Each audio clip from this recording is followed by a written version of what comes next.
Hi friends, Vijaya கிராமத்து சமையல் பார்க்குறவங்க அனைவருக்கும் வணக்கம்.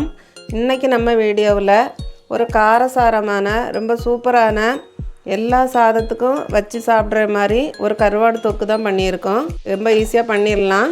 எப்படி பண்ணலான்னு பார்க்கலாம் வாங்க. இதுக்கு அடுப்பு ஆன் பண்ணி ஒரு கடாயை வச்சு விடுங்க. சூடானதும் ஒரு 2 ஸ்பூன் எண்ணெய் ஊற்றிடலாம்.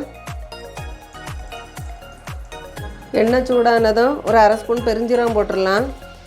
நான்வெஜ் பண்ணச்சில் எப்போவுமே நீங்கள் கடுகு போடாதீங்க. இந்த மாதிரி பெருஞ்சீரகம் போட்டியெல்லாம் நல்லா வாசனையாக இருக்கும். பெருஞ்சீரகம் கொஞ்சம் பொரியட்டும்.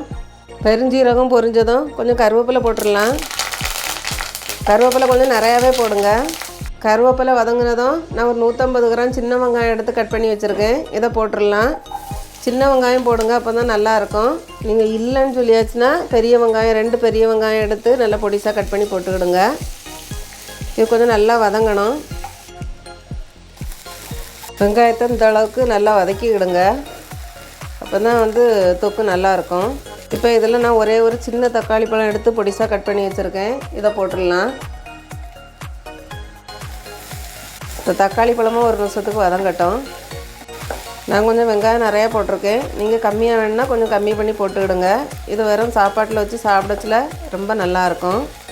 இப்போ பாருங்கள், தக்காளியும் கொஞ்சம் வதங்கியாச்சு. இப்போ நம்ம கருவாடை போட்டுடலாம். நான் 100 கிராம் கருவாடு எடுத்து நல்லா க்ளீன் பண்ணி வச்சுருக்கேன். நான் பச்சை தண்ணியில் தான் இன்றைக்கி க்ளீன் பண்ணேன். ஒரு 7-8 வாட்டி நல்லா க்ளீன் பண்ணி வச்சுருக்கேன். நீங்களும் இந்த மாதிரி க்ளீன் பண்ணிக்கிடுங்க. அந்த தலையும் வாலையும் எடுத்துருங்க. ஏன்னா கருவாட்டில் நிறைய கல் மண் இருக்கும். அதனால் நீங்கள் க்ளீன் பண்ணுறது நல்லா க்ளீன் பண்ணணும். இப்போ இதை போட்டுடலாம். இதை போட்டுட்டு லைட்டாக கிண்டி விட்டுடலாம். நல்லா சட்டியில் போட்டு நல்லா உரசி கழுவணும். அப்போ தான் அந்த கசப்பு தன்மை உங்களுக்கு கருவாட்டில் வராது. நீங்கள் நல்லா கழுவலைன்னா கருவாடு லைட்டாக கசந்துக்கிட்டு இருக்கும். இப்போ இதில் நம்ம மசாலா போட்டுடலாம். இப்போ இதில் ஒரு 1/2 ஸ்பூன் மஞ்சள் பொடி போட்டுடலாம். நான் வத்தல் பொடி 2 ஸ்பூன் போட்டிருக்கேன். ஏன்னா கருவாடுங்கிறதுனால வத்தல் பொடி கொஞ்சம் நிறைய போட்டால் தான் நல்லாயிருக்கும். இப்போ இதை கிண்டி விட்டுடலாம்.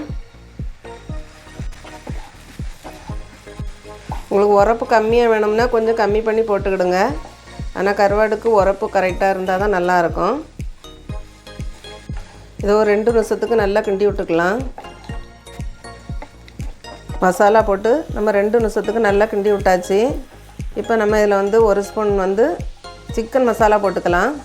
நான் இதில் 1 ஸ்பூன் சிக்கன் மசாலா போட போகிறேன். இந்த வாசனை பிடிக்கும்னா போட்டுக்கிடுங்க. இல்லைனா இதுக்கு பதிலாக நீங்கள் கரம் மசாலா கூட போட்டுக்கலாம்.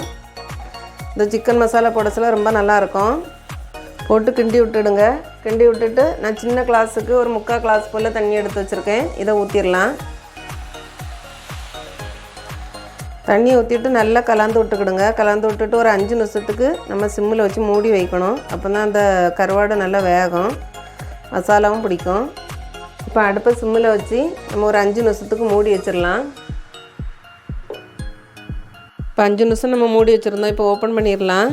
பாருங்கள், அது நல்லா மசாலாலாம் பிடிச்சிருக்கும். நம்ம ஊற்றின தண்ணி கூட நல்லா வற்றிட்டு. உங்களுக்கு இன்னும் கொஞ்சம் நல்லா கிரேவி மாதிரி வேணும்னா நீங்கள் ஒரு 1/2 கிளாஸ் தண்ணி கூட ஊற்றிவிடுங்க. நான் இன்றைக்கி தொக்கு மாதிரி தான் பண்ணியிருக்கேன். அதனால் தண்ணி கம்மியாக ஊற்றியிருக்கேன். இப்போ இதில் ஒரு 1/2 ஸ்பூன் நல்ல மிளகு பவுட்ரு போட்டுடலாம். தேவையான அளவுக்கு உப்பும் போட்டுக்கிடுங்க. உப்பு பார்த்து போட்டுவிடுங்க. ஏன்னா கருவாட்டிலையும் உப்பு இருக்கும். இப்போ நீங்கள் இதில் ஒரு பீஸ் எடுத்து தின்னு பார்த்துடுங்க. உப்பு கரெக்ட் இல்லைன்னா கூட கொஞ்சம் கூட போட்டுக்கலாம். பாருங்கள், சூப்பரான நெத்தலி கருவாடு தொக்கு ரெடி ஆகிடுச்சு. இது கருவாடு க்ளீன் பண்ணக்கு தான் கொஞ்சம் கஷ்டமாக இருக்கும். மற்றபடி ரொம்ப டேஸ்ட்டாக இருக்கும். வேணும்னு கேட்டு வாங்கி சாப்பிடுவாங்க. அந்த அளவுக்கு இது டேஸ்ட்டாக இருக்கும். இப்போ நம்ம ரெடி பண்ணியாச்சு. இப்போ லாஸ்ட்டில் இதில் கொஞ்சம் கருவேப்பிலை போட்டுடலாம். பாருங்கள், சூப்பரான கருவாடு தொக்கு ரெடி ஆகியாச்சு. நீங்களும் இதே மாதிரி வீட்டில் செய்து பாருங்கள். ரொம்ப டேஸ்ட்டாக இருக்கும். ட்ரை பண்ணி பார்த்துட்டு எப்படி இருந்ததுன்னு கமெண்ட்ஸ் பண்ணுங்கள். ஒரு லைக் பண்ணுங்கள். வீடியோ பிடிச்சிருந்துன்னா விஜயா கிராமத்து சமையலை சப்ஸ்கிரைப் பண்ணுங்கள். வணக்கம்.